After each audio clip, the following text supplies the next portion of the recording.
I'm not a ladies' man, and he never was, and I will not. Like many boring, successful bachelors, I had to wait until the big catches were shared. Once these top heels are out of the game, the quiet nerds with a good income start looking good to the rest of the women. My name is Bryce, and I married Naomi 23 years ago. Our oldest, Denise, is in college. Her brother, Daniel, is a sophomore at Cross State University. Mickey is the youngest and is heading off to private college in the fall. She is apparently much smarter than the other two since she has a full scholarship. My card really appreciates this. Naomi and I met at a business conference. She handed out registration materials. Apparently, I was witty enough for her to seek me out at lunch and sit with me. What sets Naomi apart from most is that she is significantly overweight. She seems unfazed by it and flirts like she's a skinny babe. The way she looks has never mattered to me. We fell in love based on shared beliefs and desires. Naomi works, but only gets half of mine. She is a mystery. She's very smart and pretty, but refuses to wear makeup or watch her weight. I try not to pry into other people's business, but I saw her health report and it said 240. That's not good for a 5'4". I learned early on never to broach the subject of diet and face paint. We have arguments, but I can't say it's ever affected our sex life for more than a day or two. There is nothing exciting about this sex life.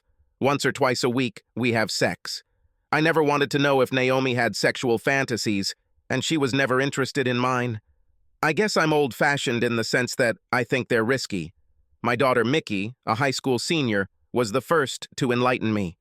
Dad, you're so stupid that I almost wish the milkman was my father. Did Mom have lip gloss on when she left for work this morning? How do I know this? Does she ever wear makeup? As far as I know, no. So you think she sweats on lip gloss and it magically appears? Most likely no. What do you mean? Do you think she's applying for you? My stomach is cramped. I was waiting for you to do something. Walk around and see if you smell perfume. I walked past, intending to fill my glass, and of course I smelled the perfume. I returned to Mickey. Probably not for me, huh? Perhaps there is still hope, Dad. This has been going on for several months now. Since when did she start wearing blouses that showed off her cleavage? I think if you check her credit card receipts, you'll find a lot of new clothes. If it were me, I would get my finances in order. I kissed Mickey on the forehead and headed to my office. As predicted, Naomi's boutique purchases have gone from $0 to over $200 over the past 3 months. I called a guy I played golf with on the weekends. His brother is a divorce lawyer. I worked like hell to pay for my children's education. If I can send them to work without paying off student loans, then their chances of achieving their dreams increase significantly. Thus, my personal wealth is not even 6 months of salary saved up. If Denise wants to go to graduate school, even that would be a blow. I felt sad that evening when Mickey pointed out the change in Naomi. You weave what you consider to be the road to a happy life. It seems like this common thread has been pulled a little from the fabric of our marriage. The lawyer convinced me to draw up 3 forms: separation agreement, post-nuptial agreement, and petition for divorce. His suggestion was to find the right time and give Naomi a choice. The purpose of the separation agreement was to freeze the assets at that time. Not so much to freeze, but to determine how much each of our shares was worth. Immediately transferring what was possible to individual accounts was his suggestion. I was thinking about whether I should do this. Maybe it's not as bad as I imagine. I didn't have to think long. Mickey has gone somewhere. After dinner, Naomi and I retired to the living room to watch TV. Bryce, since we've saved up a little, I'm thinking about getting some Botox injections and liposuction. I thought about these words. What should I think? Is she doing this for me? Wait a minute. I walked into my office and pulled out 3 forms. I signed and dated all 3. Here, Naomi, this is for you. After several glances, what the hell is this? In my opinion, this is completely obvious. The first agreement is a separation agreement. The second is the post-nuptial agreement. And the third is a petition for divorce. I've already split the savings account. I'll be back tomorrow at the same time. If you do not sign the separation agreement and post-nuptial agreement, I will file a petition for legal separation. And all because I want to spend some money? You're crazy if you think I want a divorce or separation. What's his name? Whom? The guy you're doing all this for. I do this for myself and for you. Bullshit. You've had 23 years to do this for me. 3 months ago, you didn't even do this for yourself. What's his name? This is nonsense. There is no other man. Are you in a romantic relationship with a woman? No. So this is a man. What's his name? There is no other man. Do you remember what you were wearing when we went to lunch last Sunday? Not really. Have you put on lipstick and perfume? No. But every day you come home from work with lip gloss and perfume, although you leave the house without them. Either you tell me his name, or I will cancel the separation agreement and file for divorce tomorrow. The tears could no longer be held back. Bryce, it's not as bad as you think. I'm guessing you value his privacy more than mine. Last chance, Naomi. What's his name? The unhappy look and tears did not sway me. I got up to leave. Jim Stevens, in a very quiet voice. I'll be back tomorrow. Sign contracts of your choice. This is the end. Bryce, no, do not say that. I didn't let it get that far. Please stay. We need to talk about this. I went to my bedroom and packed my suitcase. Naomi sat quietly, covering her face with her hands. I didn't notice how Mickey hugged me and kissed me. I'm proud of you, Dad. If we are not good enough for her, she can live on her own. How could I miss all these signs? Very simple, Dad. In the college preparatory class I attend, we studied confirmational biases. This basically means that you interpret and filter out any information that goes against your pre-existing beliefs. You believed your mom would never cheat on you, so you ignored or misinterpreted the signs, because they didn't fit your preconceptions. You are far from the first and not the last. Politicians use this to their advantage. They will talk nonsense until they touch a voter's nerve. This voter ignores everything he disagrees with as long as the politician promises something important to him. This is amazing, Mickey. I'll be back around this time tomorrow, baby. Thanks again. Love you. I love you too, Dad. When I remembered her picnics and holiday parties, I couldn't remember Jim Stevens. I was out of town for the last meeting a couple of months ago. There were too many results in the internet search to be useful. Maybe it's not even his name. Maybe she was just blowing smoke to make me shut up. Luckily, my work day was busy. I didn't even have time to have lunch. When I decided to turn on my phone, I received messages from all 3 kids and a good half dozen from Naomi. Mickey brought Daniel and Denise up to date with Naomi's affairs. All 3 calls from children were a good moral incentive for me. I didn't spend a lot of time arguing with myself about what I wanted. What I really wanted was no longer possible. Apparently, I wasn't enough for Naomi. I was very hesitant to listen to Naomi's messages. Bryce, it's not a problem for me. Please believe me, signing is not a problem. I didn't have sex with him. I love you. Call me, please. An hour later. Bryce, come home. Please. I was stupid, but you stopped me from doing something terrible. I love you. First thing this morning, good morning, Bryce. I hope you slept better than I did. I wrote you a letter. He will tell you everything. I signed a separation agreement and a retroactive post-nuptial agreement. I don't want a divorce, Bryce. I love you. About an hour later, did you really need to involve the kids?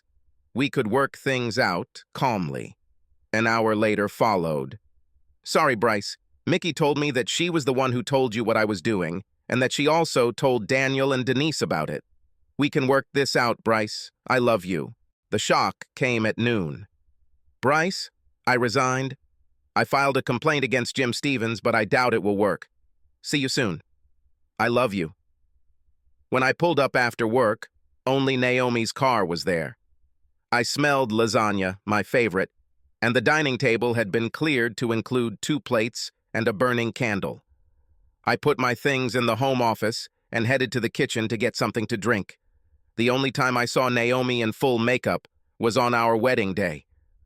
I had free time, so I went to a beauty salon and asked them to give me a makeover. Do you like it? We did a good job with you. Yes, you look great, and I like it. What should I bring you to drink? The signed papers are on the table. Could you wait to read the letter until after you eat? Of course, all this can wait. Dinner went smoothly, tasty but quiet. Then I helped clean up. I moved my things to Denise's old room. You can take over our bedroom. I will not deny you sex anytime you want. Let me know when you want to talk. Naomi disappeared into Denise's room. I retired to my office. The documents were signed and dated. We were separated by law. I can't honestly say this is what I wanted. My emotions were at their limit. Driving happily ever after a tire or two has blown out.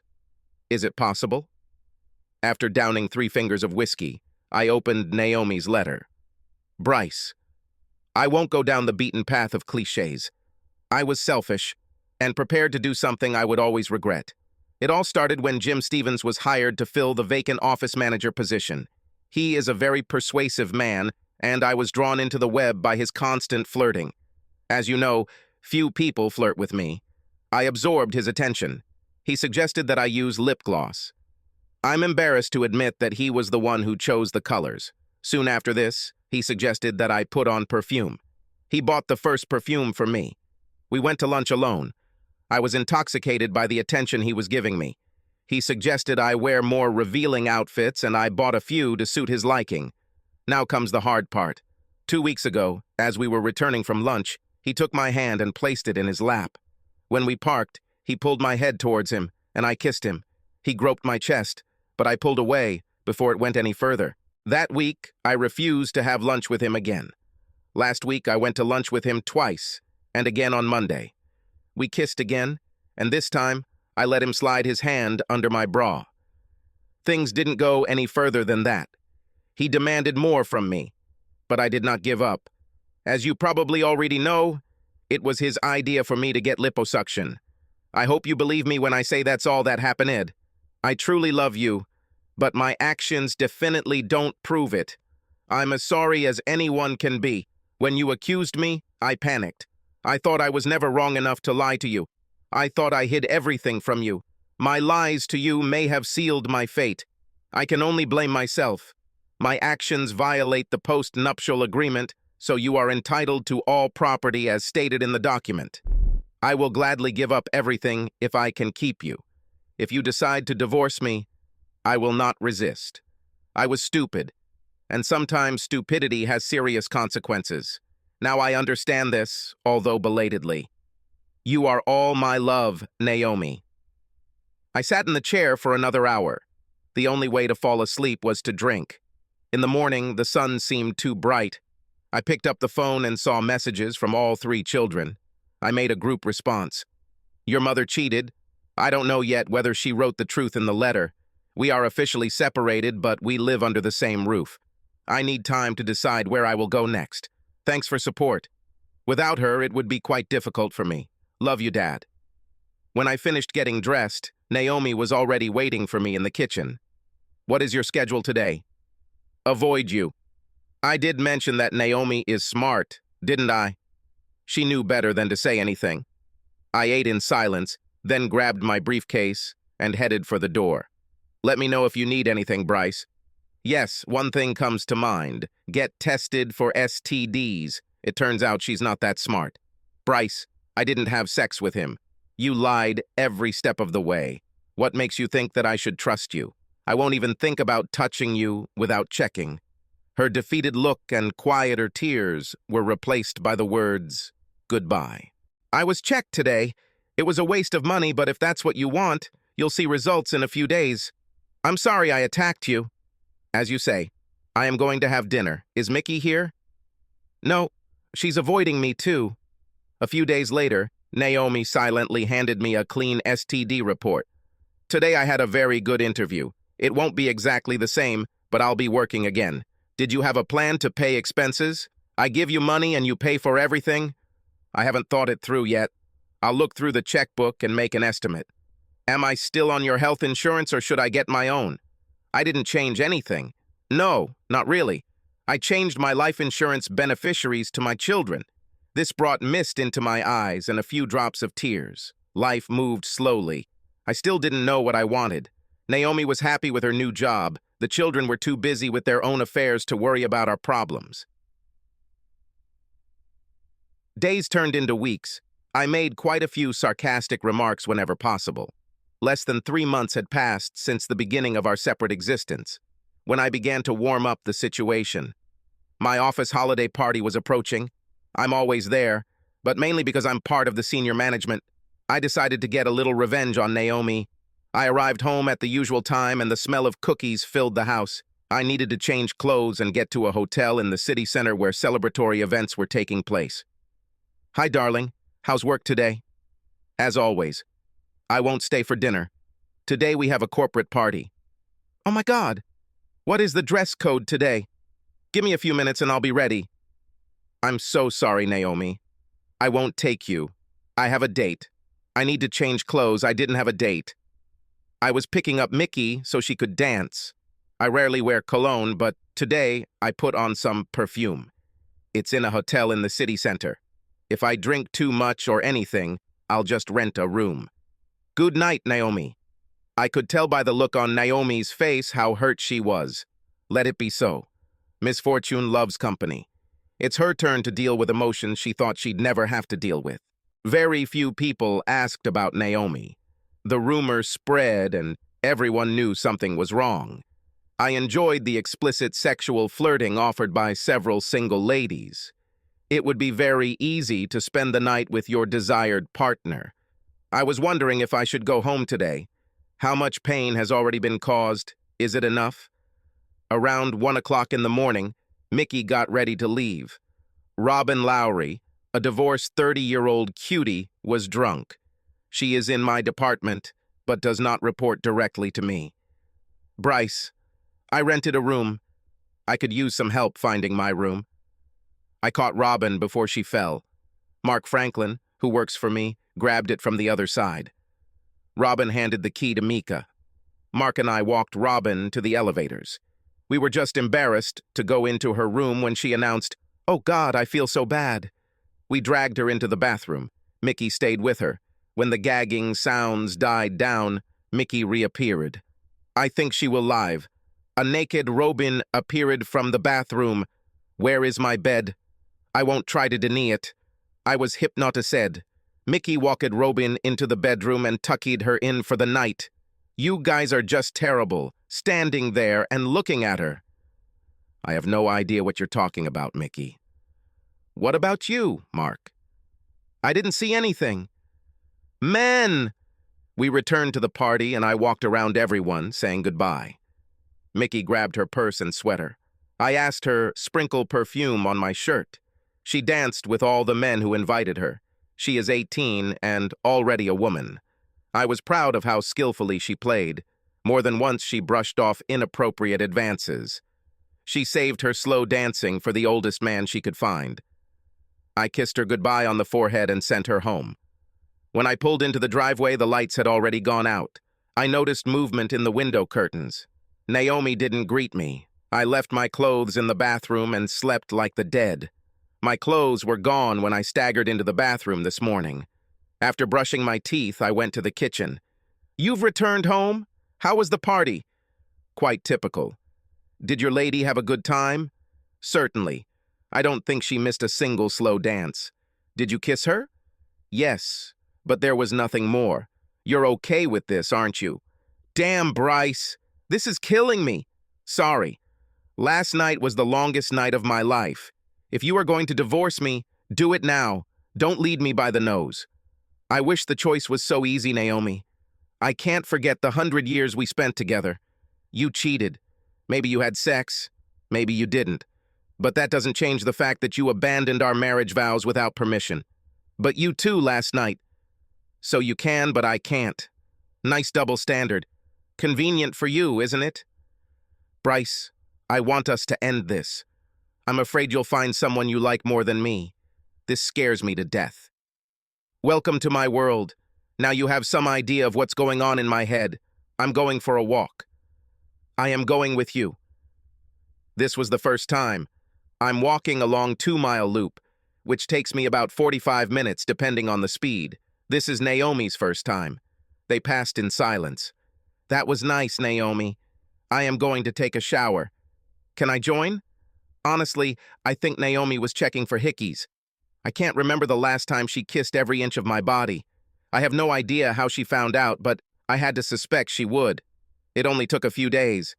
You're very proud of yourself, aren't you? You took Mickey to your party. You said you did all the slow dancing with her? No. I said that she danced all the slow dances. You heard what you wanted to hear. Whose perfume was on your shirt? I asked Mickey. So you didn't sleep with other women that night? Why should I confess? Naomi's eyes became wet. Not knowing hurts, doesn't it, Naomi? Tell me when you can get this thought out of your head, next week or in 10 years. To my surprise, she smiled and pulled me into the bedroom. Naomi received nothing from her previous employer, although Jim Stevens was sent packing a few months later. Although her new job was somewhat different, after 6 months, she was promoted to shift supervisor. She doesn't wear makeup or perfume, and only wears sexier outfits when we go out together. She made me accompany her to her annual checkup. Naomi wanted me to know that this was her doctor's advice to lose weight. This was smart of her, as I would have been suspicious if she had just started dieting and exercising. She's spending a lot of money on clothes again, but this time because she's losing extra pounds. All 3 children took turns avoiding Naomi. We are family again. Subscribe to our channel so that your second chaff doesn't cheat on you, and go ahead and listen to the next story, because this story is nothing compared to the next one. If you're under 18, don't even think about listening to the next one.